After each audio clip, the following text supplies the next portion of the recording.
As you know, the king is the most important piece in your chess army. Protecting your king from attack is how you keep from losing the game.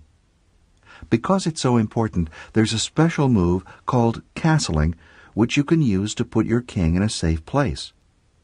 Castling is the only time in which you're allowed to move two of your pieces, a king and a rook, in one move. Here's a board setup with only the white king and the two white rooks. You can castle either to the king side, which is called castling short, or to the queen side, which is referred to as castling long. To castle kingside, first move the king 2 spaces toward the rook to g1, then move the rook to the other side of the king on f1.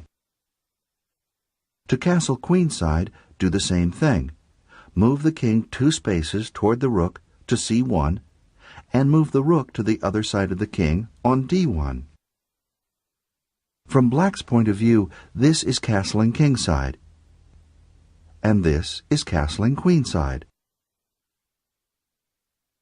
In a game, castling moves the king away from the center of the board where it's more vulnerable to attack. Note how much safer the two kings are after they castle. Here, white castles queenside and black castles kingside.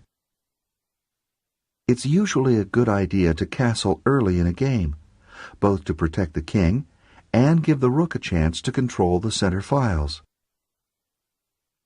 There are 4 important rules that govern castling. Rule number 1. The king and the rook may not have moved from their starting squares. In this board setup, white cannot castle to either side because both rooks have moved from their starting squares. Even if one of the rooks moves back, white still cannot castle. Rule number 2. All of the spaces between the rook and the king must be unoccupied. In this diagram, white cannot castle kingside because the knight is in the way. But he can castle queenside because all of the spaces between the king and the rook are empty. Rule number 3. The king cannot be in check.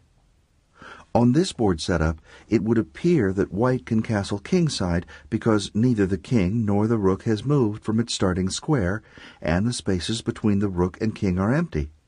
However, the white king is currently in check from the black bishop on b4, so he cannot castle. Rule number 4.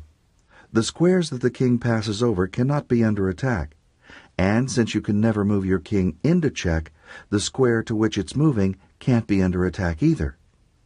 On this diagram, the spaces between the king and rook on the queen side are open. However, 2 of the squares are under attack. The d1 square is under attack from the black bishop on g4, so the white king cannot pass over it.